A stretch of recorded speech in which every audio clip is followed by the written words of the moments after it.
Tuhan, terima firman-Mu. Kasih-Mu Tuhan, tiada berubah. Dahulu, sekarang, selama-lamanya, tiada berubah.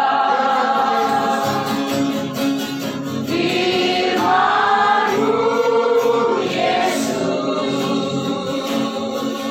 penolong hidupku.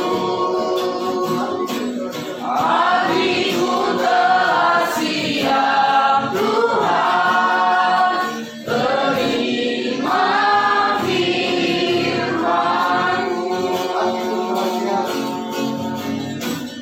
Hatiku telah siap, Tuhan, terima firman-Mu.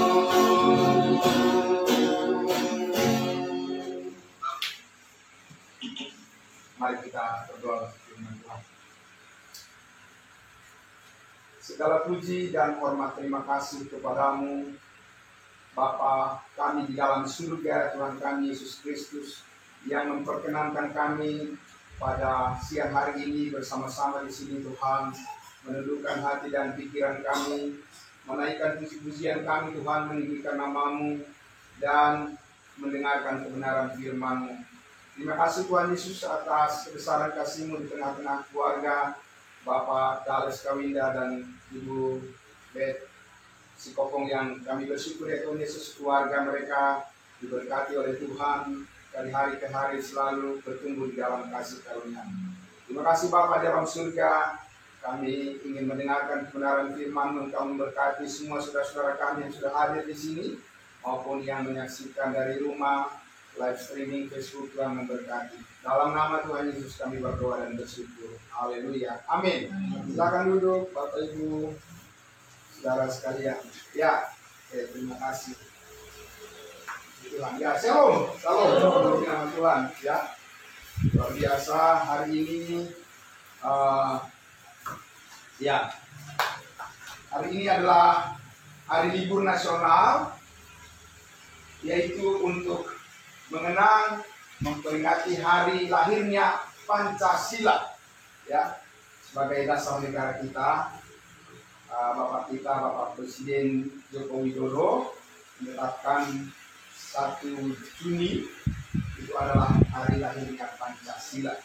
Penting sekali, dan itu satu hal yang sangat besar bagi kita sebagai bangsa, dalam kehidupan berbangsa dan bernegara, untuk bisa merajut keharmonisan, untuk mempersatukan kita, ya, sebagai bangsa yang beragam budaya, suku, ya, bahasa dan lain sebagainya. Luar biasa, kita sangat bersyukur kalau bangsa kita ini memiliki satu dasar berkehidupan dan berbangsa di atas dasar yaitu Pancasila. Sangat luar biasa, yang tidak dimiliki oleh bangsa-bangsa negara-negara yang lain. Ya, mereka memuji bangsa kita. Ada satu prinsip yang luar biasa yang diwariskan oleh para pendahulu kita, ya. Tentunya yang paling utama adalah Presiden pertama di Indonesia, yaitu Presiden Soekarno, ya. Luar biasa. Dan juga tim semuanya yang merumuskan Pancasila. Nah, Bapak Ibu sekalian, dan itu tujuannya adalah bagaimana supaya keberagaman itu, perbedaan-perbedaan itu bisa menjadi potensi yang besar, menjadi yang mempersatukan semua bangsa dan negara kita untuk bisa mencapai pembangunan, dan kita berdoa supaya negara kita selalu aman, tentram, dan meraih kemakmuran di masa yang akan datang. Amin, ya.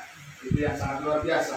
Nah, Bapak Ibu Saudara, sangat diberkati oleh Tuhan Yesus. Nah, tentunya kesempatan ini kita gunakan untuk bersama-sama sebagai jemaat tubuh Kristus untuk melihat juga yang paling utama bagaimana kita memahami kesatuan kita ya yang kekal. Karena di dunia ini kita hanya bersifat sementara. Nah, kita tidak cukup hanya membicarakan apa yang ada di dunia ini, karena toh kita juga akan meninggalkan dunia ini suatu saat. Entah berapa lama usia yang Tuhan berikan kepada kita, kita bersyukur kepada Tuhan.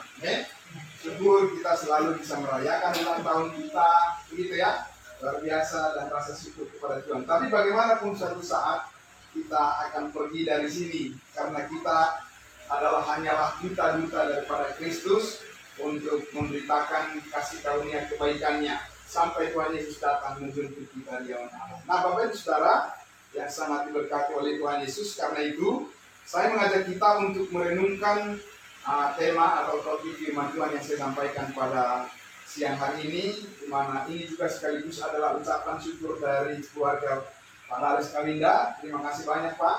Ya, meskipun saudara kita, ya mereka ada kesibukan karena hari libur seperti ini, memang momen-momen di mana juga keluarga melakukan apa yang sudah mereka rencanakan gitu ya. Tapi kita bersyukur kita bisa merenungkan tema firman Tuhan di siang hari ini, yaitu kasih yang mempersatukan kita. Amin. Oke, mari ya, saya mengajak kita untuk membuka Alkitab kita dari Kolose pasal 3. Kolose pasal 3 ya. Saya akan membaca ayatnya yang ke-12 sampai ayatnya yang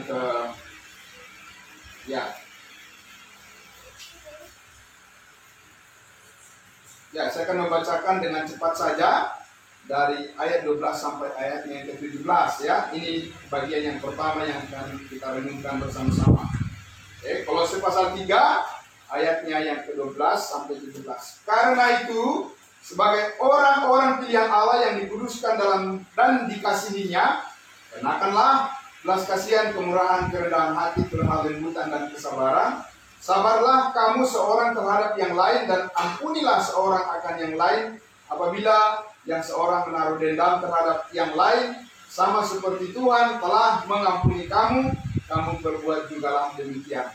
Dan di atas semuanya itu kenakanlah kasih sebagai pengikat yang mempersatukan dan menyempurnakan. Hendaklah damai sejahtera Kristus memerintah dalam hatimu, karena untuk itulah kamu telah dipanggil menjadi satu tubuh. Dan bersyukurlah. Hendaklah perkataan Kristus diam dengan segala kekayaannya di antara kamu, sehingga kamu dengan segala hikmat mengajar dan menegur seorang akan yang lain, dan sambil menyanyikan mazmur dan puji-pujian dan nyanyian rohani, kamu mengucap syukur kepada Allah. Dan segala sesuatu yang kamu lakukan dengan perkataan atau perbuatan, lakukanlah semuanya itu dalam nama Tuhan Yesus sambil mengucap syukur oleh Dia kepada Allah Bapa. Sekali lagi ayatnya yang ke-14. Dan di atas, sama-sama kita membaca, dan di atas semuanya itu kenakanlah apa? Kasih sebagai pengikat yang mempersatukan dan yang menyempurnakan. Puji Tuhan, Bapak Ibu Saudara yang dikasihi Tuhan Yesus. Kasih itu sempurna. Amin. Kasih itu sempurna, tidak bercacat. Kasih siapa? Nah, kita bertanya seperti itu ya. Memang ada orang yang memiliki kasih yang sempurna dan tidak bercacat, iya kan, saudara? Nah, di sini membuat kita berpikir menjadi ada keingintahuan kita, kalau kasih itu sempurna, kasihnya siapa yang sempurna? Dan mungkinkah kita memiliki kasih yang sempurna itu? Amin. Karena itu berarti kesatuan adalah kuasa yang mempersatukan dan tidak akan pernah bisa diceraikan, tidak bisa diurai lagi, karena kalau kita sudah berada di dalam kesempurnaan itu. Amin. Nah, Bapak Ibu Saudara yang sangat diberkati oleh Tuhan Yesus, manusia mengasihi orang yang mengasihi dia, ya kan? Orang bisa melakukan hal yang baik kepada orang kalau orang itu mau juga melakukan hal yang baik kepadanya, gitu ya. Nah, karena itu tidak sempurna, tidak bisa mengikat dengan kasih yang tidak sempurna seperti itu. Nah, karena itu kita lihat di sini bahwa kasih Allah di dalam Kristus itulah kasih yang sempurna. Dan kasih Allah di dalam Kristus ini adalah kasih yang tanpa syarat. Kalau kasih manusia itu pasti ada syaratnya. Iya kan? Ya. Biasanya begitu. Kalau kau baik sama saya, apa? Aku juga akan baik kepadamu. Atau kalau aku baik kepadamu, kau juga harus baik kepadaku. Kan begitu kan? Ya, itu yang kita tahu. Dan kelihatannya memang itu masuk akal juga ya. Masa aku baik padamu, kau jahat pada aku, ya kan? Ya, tidak adil namanya. Kan begitu kan? Tapi kalau misalnya seandainya kita baik sama orang, dia tidak baik sama kita, kita masih bisa mengasihi dia. Nah, itu persoalannya. Dan orang bilang, ya tidak mungkin, ya kan? Mana bisa tangan bertepuk sebelah. Nah, apa itu saudara yang dikasihi Tuhan Yesus? Itulah ya kasih yang tidak sempurna yang kita dapati di dunia ini. Kemanapun kita dan dimanapun kita akan menemukan ya model kasih yang seperti itu yang tidak sempurna. Nah, sehingga Bapak Ibu Saudara, akhirnya kita harus lari kepada Kristus Yesus, karena di dalam Dialah kita memiliki kasih yang sempurna. Nah, bagaimana Allah menyatakan kasihnya yang sempurna ini? Itulah yang akan kita lihat di dalam Roma pasal 5 ayat 8. Roma pasal 5 ayat 8. Ya. Roma pasal 5 ayat 8. Ya, saya akan langsung saja membacakan bagi Bapak Ibu Saudara supaya kita menggunakan waktu dengan baik. Ya. Roma 5 ayatnya yang ke-8. Saya bacakan sampai 10. Akan tetapi Allah menunjukkan kasih-Nya kepada kita. Amin. Allah menunjukkan kasih-Nya kepada kita ketika kita sudah menjadi orang yang baik. Betul kan demikian? Ketika kita sudah menjadi orang yang berhasil, ketika kita sudah menjadi orang yang benar, ketika kita orang yang sudah menjadi setia, ketika kita sudah menjadi orang yang luar biasa. Benar demikian Bapak Ibu Saudara? Iya, demikian dikatakan. Allah menunjukkan kasih-Nya kepada kita ketika karena Kristus telah mati untuk kita. Karena Kristus telah mati untuk kita ketika kita masih berdosa. Wah, luar biasa. Kok bisa ya? Ya. Jadi kalau kita kata dengan kata lain, ketika kita menjadi orang yang jahat di mata Tuhan, disitulah Dia mengasihi kita. Wow, luar biasa ya kasih Tuhan ya, saudara ya. Bagaimana bisa? Ya, bagaimana itu hatinya Tuhan itu? Terbuat dari apa itu? Karena kalau orang yang jahat, bagaimana mengasihinya, saudara? Karena itu berarti tidak ada apa? Tidak ada keseimbangan, kan begitu ya? Berat sebelah. Tetapi kita lihat di sini, firman Tuhan mengatakan Allah mengasihi kita karena Kristus telah mati untuk kita ketika kita masih berdosa. Jadi kalau orang mau melihat kasih Allah tanpa melihat kematian Kristus, tidak akan bisa dia sampai kepada pengenalan itu. Itu saudara yakin? Walaupun saudara meneropong bintang atau pergi ke bulan atau ingin menyanyikan indahnya alam semesta, boleh saja. Tapi saudara tidak akan pernah bisa mengenal kasih Allah yang sempurna. Saudara. Kenapa demikian? Karena itulah yang dikatakan di sini. Ketika kita masih berdosa, Kristus mati untuk kita. Ya, saudara. Ketika kita masih berdosa, kapan kita berdosa? Semua manusia berdosa karena Adam. Saudara. Tetapi sesudah Kristus mati untuk mengampuni segala dosa kita, berarti saudara-saudara sudah mengalami perubahan. Kalau percaya kepadanya, berarti saudara dan saya sudah berpindah dari posisi yang lama kepada posisi yang baru. Amin. Dari hidup yang lama kepada hidup yang baru, saudara-saudara. Ya, saudara. Karena itu dikatakan di ayat 9, lebih-lebih karena kita sekarang, kapan? Sekarang. Amin. Lihat hidup saudara dan saya sekarang. Jangan lihat hidup saudara yang dulu. Jangan nyanyikan, aku masih. Jangan itu terus, aku masih seperti yang dulu. Apa ya saudara masih tetap seperti yang dulu? Walaupun saudara sudah di dalam Yesus. Berarti saudara tidak melihat diri saudara di dalam Yesus. Kalau seperti itu, amin. Kalau aku masih seperti yang dulu, berarti aku melihat diriku sebagaimana aku yang lama. Tapi saudara harus melihat saudara di dalam Yesus, yaitu kehidupan yang baru. Sekarang, amin. Bukan dulu. Now, but now. Kan begitu. Itu adalah satu kata-kata yang luar biasa, seperti apa namanya, sesuatu ada keadaan di mana apa namanya yang mau masuk jurang begitu ya, atau orang melompat masuk jurang tetapi langsung ada yang menyelamatkan diri, gitu ya. But now, sekarang, jadi kita langsung memandang sekarang ini kehidupan kita melihat di mana, di dalam Kristus. Jangan selalu memandang diri kita pada diri kita sendiri yang lama, saudara. Dan perlu pengetahuan untuk itu, pengenalan itu. Lebih-lebih karena kita sekarang telah dibenarkan oleh darahnya, amin. Jadi dulu kita adalah orang yang tidak benar. Tapi dengan darah Kristus, ya saudara-saudara, dengan kuasa darah Kristus menyucikan segala dosa kita. Sekarang Allah mengatakan apa? Setiap orang yang percaya, kalian adalah semua adalah orang yang percaya adalah jadi apa? Jadi benar. Amin. Ya.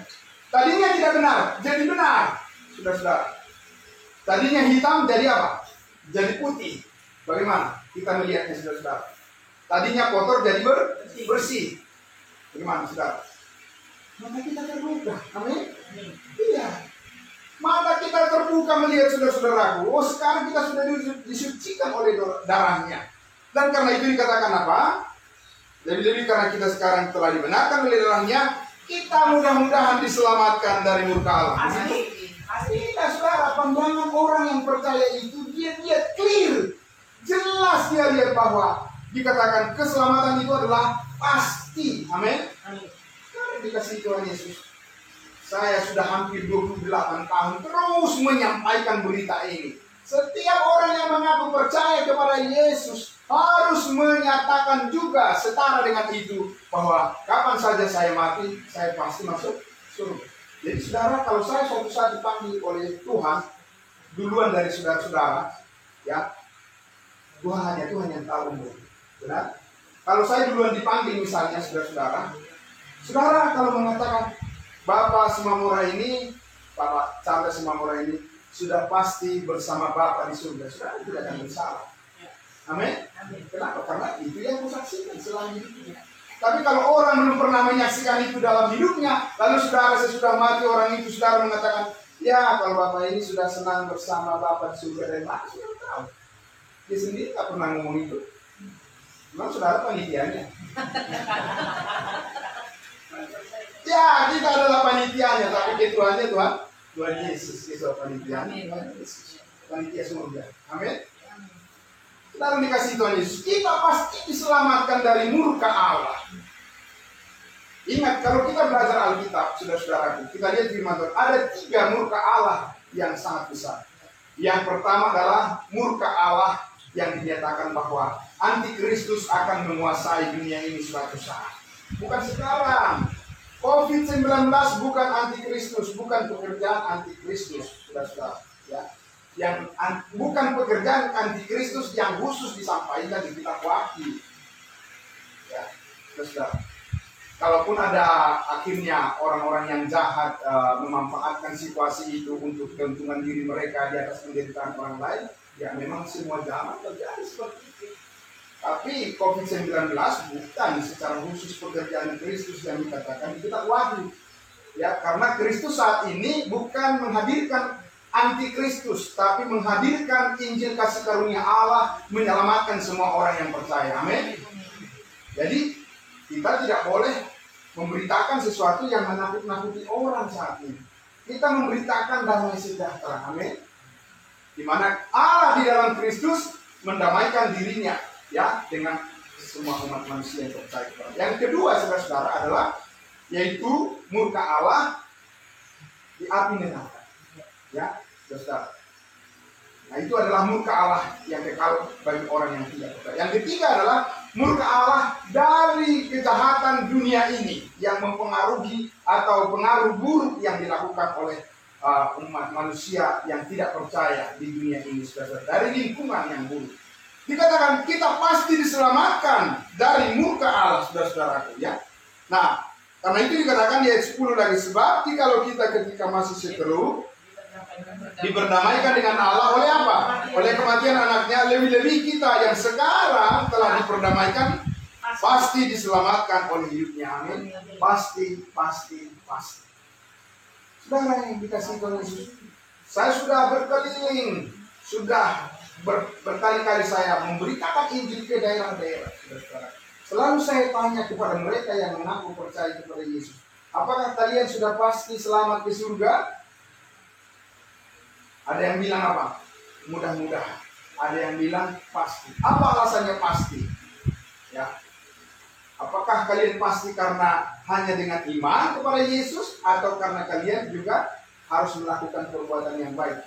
Harus melakukan perbuatan yang baik supaya bisa pasti selamat ke surga. Sanggupkah kalian? Mudah-mudahan. Kembali lagi kepada apa? Mudah-mudahan. Semoga, iya kan? Ya. Maybe yes, maybe no.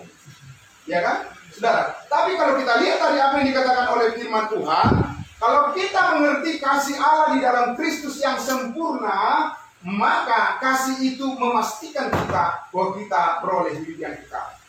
Amin.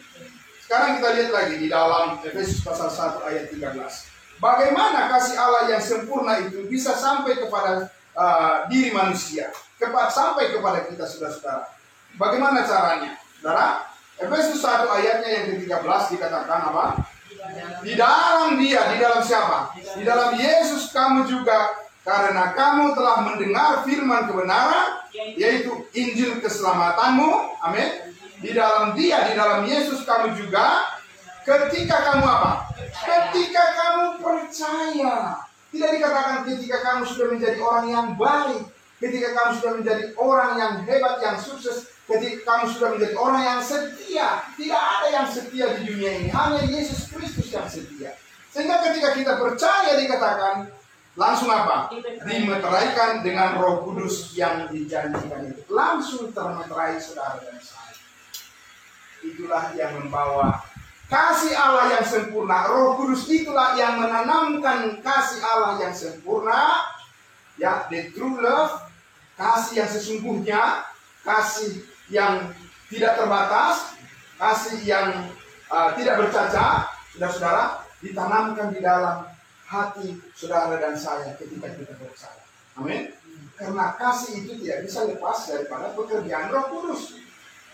Sehingga saudara juga harus percaya bahwa di dalam diri saudara sudah berdiam Roh Kudus, dan Roh Kudus tidak datang dan pergi, saudara-saudara. Ya, bukan Roh Kudus lalu pergi dia suatu saat karena kita marah-marah. Tidak boleh marah-marah, amin. Tapi namanya kita masih hidup di dunia ini, pasti ada kegagalan. Tapi Allah tidak pernah gagal. Apa yang dikerjakannya, Dia memeteraikan kita dengan Roh Kudusnya. Roh Kudus tetap berdiam di dalam hidup kita, saudara. Nah, karena itulah kita diajak untuk belajar terus memahami siapa kita di dalam Roh Kudus. Amin. Siapa diri kita di dalam Kristus, siapa diri kita di dalam kasih-Nya, sehingga kita mengerti bagaimana kita mengikuti pimpinan Roh Kudus. Tapi Roh Kudus tidak pergi. Karena kalau Roh Kudus pergi, ayat 14-nya dikatakan, dan Roh Kudus itu adalah apa? Jaminan bagian kita sampai kita memperoleh berapa banyak? Seluruhnya. Amin. Apa yang dijanjikan oleh Tuhan, Dia tidak akan ingkari itu, saudara-saudara. Apa yang dijanjikan oleh Tuhan, Dia katakan kita dimeteraikan dengan Roh Kudusnya, maka kita pun akan tetap termeterai di dalam Allah, di dalam kebenarannya. Nah, itulah jaminan damai sejahtera bagi kita, keamanan bagi kita, security. Ya, saudara-saudara yang dikasihi Tuhan Yesus. Karena itu Roh Kudus itu adalah jaminan, garansi bagi kita sampai kita memperoleh seluruhnya. yaitu penebusan yang menjadikan kita milik Allah untuk memuji kemudiannya. Saudara-saudara, jadi kita sekarang melihat bahwa diri kita sudah sempurna di mana? Di dalam Dia. Ini yang banyak orang Kristen tidak tahu. Selalu dia melihat dirinya di masa yang lalu, selalu dia melihat dirinya di perbuatan sehari-hari, selalu dia melihat dirinya di penilaian orang lain, selalu dia melihat dirinya apa kata orang. Saudara-saudara, itu adalah kehidupan yang lama dan itu membawa kegelisahan. Itu yang membawa perpecahan. Itu yang membawa kebencian. Itu yang membawa roh tidak mengampuni. Karena kalau saudara melihat diri saudara dan saya di dalam Kristus, apa yang dikatakan? Hendaklah kamu ramah seorang terhadap yang lain. Amin. Penuh kasih mesra dan saling mengampuni. Sebagaimana Allah di dalam Kristus telah mengampuni kamu. Itulah saya dan saudara di dalam Yesus. Amin. Kalau ada orang tidak mengampuni sesamanya, dia tidak melihat dirinya di dalam Kristus. Dia melihat dirinya di dalam hidup yang lama. Rugi. Terus saudara? Ya, rugi. Tapi kalau kita melihat diri kita di dalam Kristus, maka kita tahu kasih Kristus selalu sempurna. Artinya, komunikasi kita, hubungan kita akan selalu berdampak kepada damai. Amin. Saudara yang dikasih Tuhan Yesus. Ya, karena itu kita lihat di dalam Efesus 2 sedikit lagi, Efesus 2 ayatnya yang ke-15 dan 18. Sekarang kita melihat diri kita sebagai apa? Melihat diri kita di dalam apa? Secara khusus ada tempat kita, ada posisi kita yang berbeda dengan keberadaan kita di dunia ini yang Tuhan karuniakan kepada kita, saudara-saudara. Kalau bisa dikatakan alamnya apa? Alamnya beda. Amin. Nah, kalau kita berada di alam yang beda itu, saudara-saudaraku, maka kita akan hidup menurut apa yang seharusnya menurut alam yang beda itu. Alamnya apa? Ya, alam gaib, bukan, ya kan? Alam apa, saudara-saudara? Mari kita lihat Efesus pasal 2 ayatnya yang ke-15 sampai 18, ya. Saudara. Yang 15 dikatakan dari ayat 14. Karena dialah damai sejahtera kita, Yesus Kristus, yang telah mempersatukan kedua pihak dan yang telah merubuhkan tembok pemisah, yaitu perseteruan. Ya, jadi ada tembok pemisah, ada perseteruan. Apa itu? Ya, dijelaskan di ayatnya yang ke-15. Ada yang sebelumnya keadaan kita seperti itu. Jadi 15, sebab dengan matinya sebagai manusia, siapa ini? Yesus. Yesus mati bukan sebagai Tuhan. Banyak orang yang bilang, Tuhan kok bisa mati? Di YouTube saya, saudara-saudara, di channel YouTube Gerika Makedonia itu, saya sering menemukan komentar seperti itu. Yesus bukan Tuhan. Yesus kok lapar? Yesus kok berdoa kepada Bapaknya? Ya kan? Yesus kok menangis? Kalau dia Tuhan, kok bisa Tuhan menangis? Tuhan bisa lapar gitu ya. Di sini dikatakan sebab dengan matinya sebagai manusia. Amin. Yesus mati bukan sebagai Tuhan. Dia jelaslah Tuhan tidak akan bisa mati. Dia harus menjadi manusia supaya apa? Kalau dia tetap Tuhan, berarti kita binasa. Karena tidak ada penebusan oleh darah Kristus atas segala dosa kita. Jadi dia harus menjadi manusia. Karena dengan demikian dia menunjukkan kasihnya yang sempurna bagi manusia. Karena Yesus mati bukan para malaikat. Tapi untuk siapa? Untuk manusia. Manusia yang berdosa menebus segala dosa kita. Walaupun banyak malaikat yang jatuh ke dalam dosa, Tuhan Yesus tidak mati untuk menebus dosa malaikat. Jadi tidak ada keselamatan bagi malaikat yang sudah jatuh.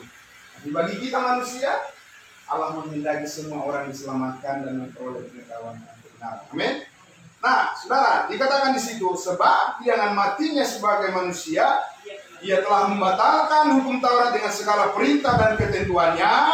Untuk apa? Untuk menciptakan apa?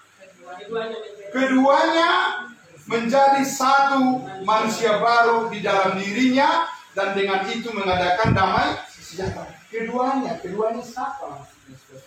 Begini ceritanya, singkat saja. Ini banyak hal yang mau disampaikan, yang mau saya katakan di sini, tetapi yang dimaksud dengan keduanya itu adalah karena Tuhan itu telah menetapkan di hadapannya menurut programnya Tuhan, ya, ada dua bangsa, saudara. Dan itu terkait dengan penciptaan. Pada mulanya Allah menciptakan langit dan bumi, sehingga Tuhan pun membedakan umat manusia itu dengan dua bangsa. Satu bangsa pilihan namanya bangsa Israel. Itu adalah bangsa yang dijadikan berdasarkan perjanjian dengan Abraham, Ishak dan Yakub dan keturunannya. Saudara, kepada mereka diberikan oleh Tuhan cara hidup menurut hukum Taurat. Begitu, ya. Nah, dengan adanya hukum Taurat itu membuat suatu tembok pemisah bagi bangsa lain. Karena orang Israel menjadi bangsa yang kudus dan bangsa lain adalah bangsa yang berdosa. Bangsa lain itu siapa? Di luar daripada suku, 12 suku bangsa Israel. Ada di sini salah satu dari suku bangsa Israel? Coba tunjukkan, tidak ada. Kita punya suku sendiri yang berbeda dengan mereka, bukan? Itulah yang disebut bangsa lain. Ya. Nah, jadi saudara, ketika orang Israel diberikan hukum Taurat itu, mereka harus melakukan kehendak Allah berdasarkan apa yang tertulis dalam hukum Taurat itu, dan kalau mereka melanggar, mereka akan dihukum. Dan ternyata, saudara-saudara, sepanjang waktu diberikan hukum Taurat itu, mereka tidak bisa melakukannya dengan sempurna, maka Kristuslah yang menggenapi hukum Taurat itu pada saat kematiannya, sehingga Yesus berkata di atas kayu salib itu apa? Sudah selesai. Ya, sudah genap. Sudah sempurna. Dengan begitu, di dalam kesempurnaan itu diciptakanlah satu manusia baru, new man, ya, new creation. Saudara tahu, ketika Adam diciptakan dari mana? Terbuat dari debu tanah. Itulah yang berdosa dan kita memiliki warisan dari manusia lama. Yang mana? Yang ini, yang kita pakai sekarang ini, saudara. Tetapi ketika Kristus sudah menggenapi seluruh hukum Taurat, ya, dengan segala ketentuannya, kemudian Allah menghadirkan apa yang menjadi programnya yang kedua, ya, bagi bangsa-bangsa lain, yaitu berdasarkan kematian dan pengorbanan darah Kristus, semua dosa diampuni dan setiap orang yang percaya dimeteraikan dengan Roh Kudus dan diselamatkan. Itulah saudara dan saya, diciptakan menjadi manusia baru di dalam Kristus. Amin. Dan manusia baru ini bukan dari debu tanah, ya, tetapi ini adalah datang dari Roh yang menghidupkan, yaitu Roh Kudus. Amin. Itu tadi yang dimeteraikan di dalam diri saudara dan saya. Itulah kita manusia baru. Itulah yang kita lihat diri kita, ya, yang selalu memenuhi kehendak Allah. Kalau kita hidup di dalam manusia baru kita itu, maka saudara dan saya pasti hidup di bawah pimpinan Roh Kudus. Amin. Tapi perlu pengenalan diri tentang itu, siapa kita di dalam Dia. Amin. Nah, karena itu saudara dikatakan di situ tadi apa? Menciptakan satu manusia baru di dalam dirinya untuk apa? Dan dengan itu mengadakan damai sejahtera, peace, damai sejahtera Tuhan. Jadi ketika saudara memberitakan Injil kasih karunia Allah, ketika saudara dan saya memberitakan Yesus mati menghapus segala dosa, ketika saudara memberitakan salib Kristus, saudara sedang memberitakan damai sejahtera kepada orang lain. Amin. Iya, saudara. Begitu cara Allah saat ini membawa damai sejahtera kepada dunia ini. Itulah sebabnya saudara dan saya diminta untuk terus menyampaikan berita Injil kasih karunia Allah, karena itu adalah kekuatan Allah. Ya, powernya Tuhan untuk menyelamatkan setiap orang yang percaya, supaya orang yang percaya itu berada di dalam damai sejahtera, berada di dalam tubuh Kristus, berada di dalam manusia yang baru. Dengan begitu dia menjadi berkenan kepada Tuhan. Amin. Ya, saudara. Bukan soal seberapa banyak saudara berbuat, tidak. Tapi seberapa banyak saudara mengenali perbuatan Yesus yang sempurna di atas kayu salib. Itulah saudara dan saya. Karena dari situlah powernya Allah untuk membuat saudara mengerti siapa saudara dan bagaimana kita bergerak di dalam hidup itu sendiri. Amin. Ya, itu adalah hidup Kristus yang dibawa dari kebangkitannya. Saudara, namanya hidup yang kekal. Itu yang kita pelajari terus. Ya, Sehingga dikatakan di situ, dan untuk mengadakan keduanya, mendamaikan keduanya tadi di dalam apa? Di dalam satu tubuh dengan Allah oleh salib, dengan melenyapkan perseteruan di atas pada salib itu. Ya, ia datang memberitakan damai sejahtera kepada kamu yang jauh dan damai sejahtera kepada mereka yang dekat. Saudara-saudara, inilah damai sejahtera yang Tuhan berikan kepada umat manusia saat ini, yaitu damai sejahtera yang dipancarkan oleh tubuh Kristus. Amin. Manusia baru. Saudara. Jadi ketika kita terus mempelajari hidup kita di dalam manusia baru ini, maka kita pun bisa memancarkan damai sejahtera Tuhan itu kepada orang lain. Dengan cara bagaimana, saudara-saudara? Ya, dengan cara bagi-bagi sembako begitu? Tidak salah. Tapi saudara-saudara, tidak akan ada orang mengenal Kristus mati disalibkan hanya karena kita membagi-bagi sembako. Itu bagus. Karena itu adalah pekerjaan kemanusiaan, bukan?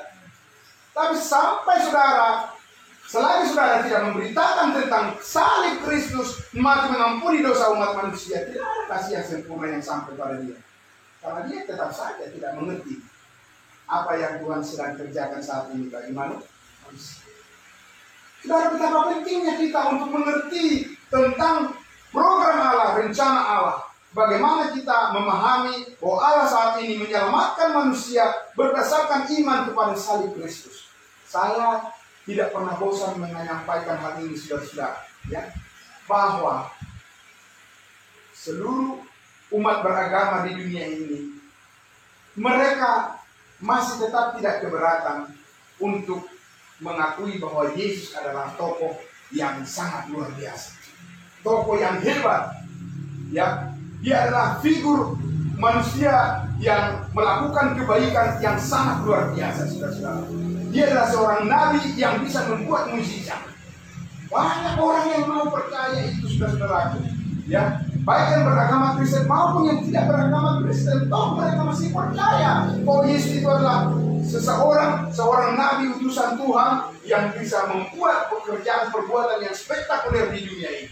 Tapi tahukah saudara?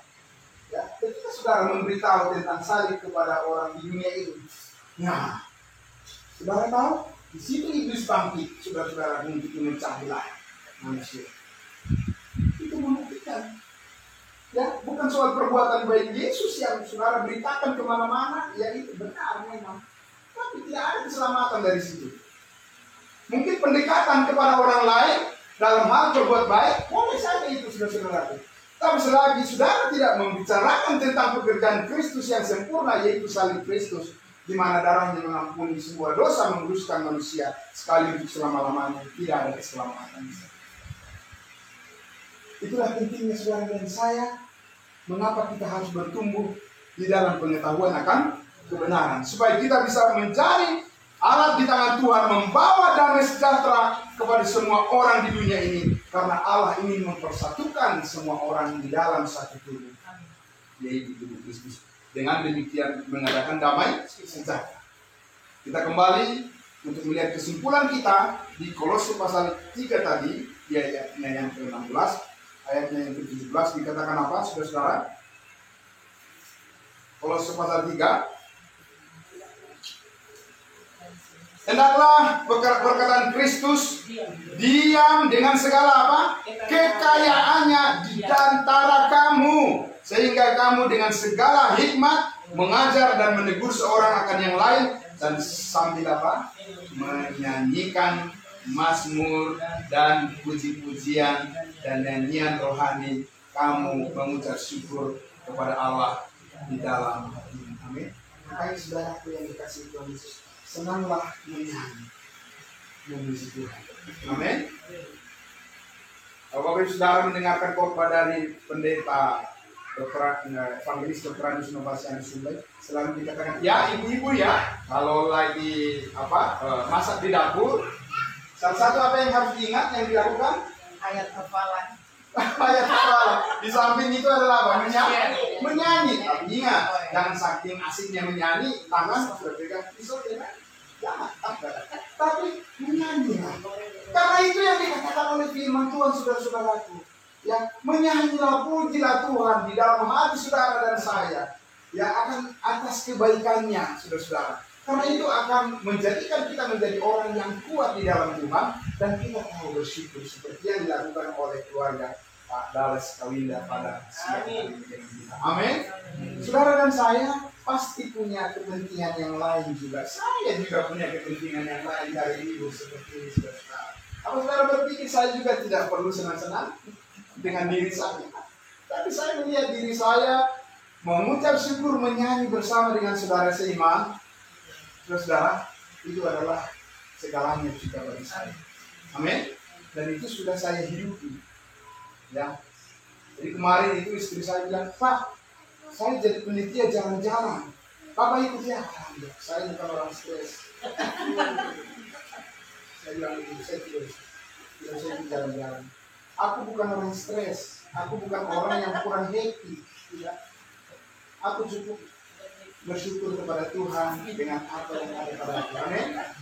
Saudara. Ya. Jadi kita tidak boleh berkata, bagaimana kita jalan-jalan ya? Sudah stres kita melihat selama kita fokus di dekat. Jangan, saudara. Jangan katakan itu, ya kan? Saudara dan saya adalah orang yang bersuka cita senantiasa. Sekali lagi ku katakan, bersuka cita. Tapi kita sama juga kan? Kalau ada waktu, ada kesempatan, iya. Tapi kalau kesannya itu adalah untuk membuang stres, saya tidak begitu. Karena apa? Saya bukan sedang stres. Saya sangat bersyukur kepada Tuhan, saya mengerti kebenaran.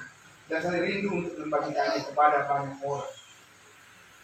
Saudara, kesaksian Pak Dallas tadi setelah kami bertemu, kami langsung bekerja sama dalam keluarga. Ya, walaupun kami sudah lama mengenal, bahkan pendeta Novi ini kan adalah guru saya yang mengajar saya bagaimana melayani. Tapi saya tidak satu gereja dengan dia selama ini. Begitu dia sampai mampir di Jakarta untuk berbisnis, sekarang gabung bersama-sama dengan kita satu gereja dengan kita. Saya tidak tahu apa yang dicari, apa yang dilihat. Ya kan? Dan sekarang beliau menjadi utusan daripada Gereja Makedonia hanya 1 bulan saja. Kan memang begitu, saudara. Kalau orang bekerja sama pelayanan dengan saya, pasti dia berubah drastis. Ya kan? Ya. Tapi bukan saya, tapi kasih karunia Tuhan. Amin. Nah, kita doakan Bapak kita, Bapak Pendeta Novasian Sumbai, kembali ke Halmahera atau ke Papua. Saya sudah katakan ke beliau, Pak, saya sudah rindu ke Indonesia Timur, belum pernah saya melayani ke sana, Pak. Ya, buka jalan buat saya untuk bisa melayani di Indonesia Timur. Amin. Mari kita berdoa. Allah Bapa dalam surga, terima kasih Tuhan Yesus. Inilah ucapan syukur kami di siang hari ini, Tuhan. Kami rindu memberitakan kasih karunia Tuhan yang sempurna. Kami rindu memberitakan kebaikan-Mu yang sempurna, yang tanpa syarat. Kasih yang benar-benar mengayomi dan memberikan damai sejahtera kepada setiap orang yang percaya dan mempersatukan kami kekal. Tidak bisa diurai, tidak bisa dipisahkan, tidak bisa diceraikan. Karena di dalam Tuhan Yesus kami telah dimeteraikan dengan Roh Kudus. Iman kami berkata kepada firman-Mu ya Bapa, bahwa Engkau adalah Tuhan kami yang telah mempersatukan kami dengan luar biasa oleh damai sejahtera Tuhan di dalam firman-Mu ya Bapa. Siang hari ini terima kasih untuk ucapan syukur, terima kasih untuk puji-pujian, dan terima kasih untuk semua jemaat yang hadir pada saat ini, yang secara tatap muka maupun yang berada di posisi online atau live streaming di Facebook. Tuhan berkati mereka semuanya ya Tuhan Yesus. Terima kasih untuk keluarga Pak Dallas Kawinda di tempat ini, Bapak, yang menyambut kami dengan penuh sukacita dan damai sejahtera. Kami akan memuliakan nama-Mu Bapak, dan kami akan terus saling mendoakan, saling mendukung supaya pekerjaan Tuhan, pekerjaan Kristus semakin meluas di tengah-tengah dunia ini. Terima kasih Bapak, kami mengucap syukur atas kebaikan-Mu. Dalam nama Tuhan Yesus kami berdoa. Haleluya, amin. Tuhan Yesus memberkati. Ya, salam. Puji Tuhan. Baik Bapak Ibu Saudara, kita sudah mendengar kebenaran firman Tuhan. Yang topiknya adalah kasih. Kita akan menyambut itu dengan menyanyikan pujian nomor 61 juga dengan kasih. Sekaligus kita akan memberikan pemberian kasih, dan selanjutnya kita akan berdoa sembah. Nanti pokok doanya selain kita semua yang hadir juga rencana berangkat hari Jumat, Dan juga berdoa buat Pak Ronald dan keluarga di Papua, dan juga lagi di sekarang.